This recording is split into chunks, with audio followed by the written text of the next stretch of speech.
भगवान व्यास जी के चले जाने के बाद देवी कुंती सहित पांचों पांडव भाई अपने आश्रयदाता ब्राह्मण से अनुमति लेकर पांचाल देश की तरफ चल पड़े थे। चलते चलते पूरा दिन व्यतीत हो गया था।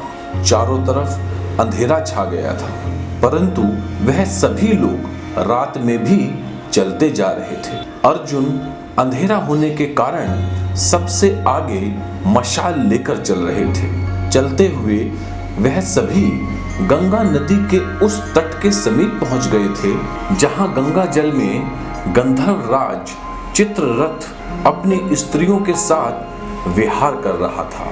पांडवों के वहां आ जाने पर गंधर्व राज चित्ररथ को बहुत क्रोध आ गया था, इसलिए उसने अपना धनुष उठाकर पांडवों से यह कहा था कि दिन का सारा समय मनुष्यों के लिए होता है, परंतु रात का सारा समय गंधर्व, यक्ष और राक्षसों के लिए होता है। जो मनुष्य हमारे समय पर यहाँ आता है उसे हम और राक्षस कैद कर लेते हैं। इस समय मैं गंगा जल में विहार कर रहा हूँ, इसलिए भूल कर भी तुम लोग गंगा के जल में प्रवेश मत करना।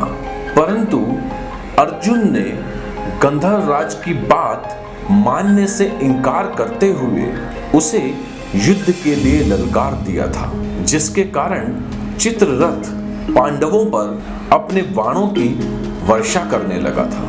यह देख अर्जुन ने चित्ररथ पर अग्न्यास्त्र चला दिया था, जिससे गंधर्व राज बुरी तरह अग्नि में झुलस गया था। तब अर्जुन ने उस गंधर्व राज को बालों से पकड़कर घसीटते हुए अपने भाइयों के पास ले आए थे।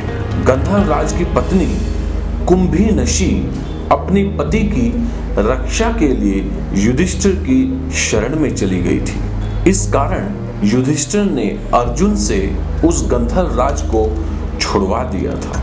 अर्जुन के बंधन से छूटने के बाद गंधर्व राज चित्ररथ ने अर्जुन से मित्रता कर ली थी और अर्जुन से यह आग्रह किया था कि वह गंधर्वों की मायावी विद्या चाक्षुषी को उससे ग्रहण कर ले। गंधर्व राज का यह आग्रह सुनकर अर्जुन ने उससे यह कहा था कि मैंने तुम्हें मृत्यु से बचाया है, इस कारण अगर तुम यह विद्या मुझे देना चाहते हो तो मुझे यह विद्या स्वीकार नहीं है। तब गंधर्व राज ने अर्जुन से कहा था कि मैं यह विद्या आपको मित्रता के कारण दे रहा हूँ, इसके बदले में यदि आप देना चाहें तो अपना आग्नेयास्त्र मुझे दे देना। गंधर्व राज के ऐसा कहने पर अर्जुन ने गंधर्व राज से यह प्रश्न पूछा था कि तुमने हम लोगों पर आक्रमण किस कारण से किया था।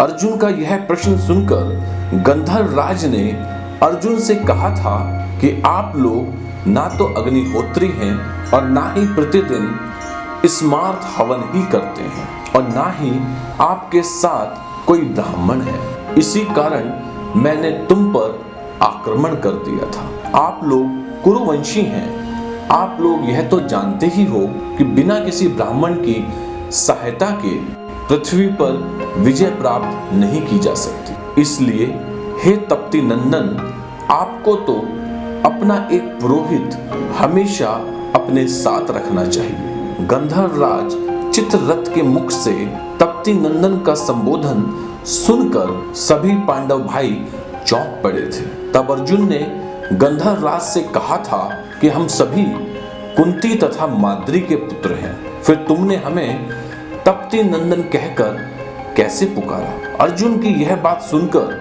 गंधर्व राज ने अर्जुन से कहा था कि हे कुंती नंदन, बहुत पहले पूर्ववंश में तुम्हारे एक पूर्वज हुआ करते थे, उनका नाम राजा संवरण था।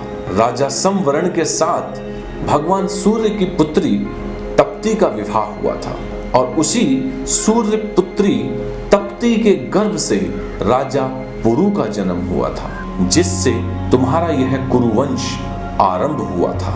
उसी के कारण ही मैंने तुम्हें तप्ती नंदन कहकर पुकारा था। गंधर्व राज चित्ररथ के मुख से अपने वंश की यह बात सुनकर अर्जुन ने गंधर्वराज से तब यह निवेदन किया था कि हमारे पूर्वज राजा संवरण और सूर्यपुत्री तप्ती का विवाह किस प्रकार हुआ था, यह पूरा प्रसंग हमें विस्तार से बताओ।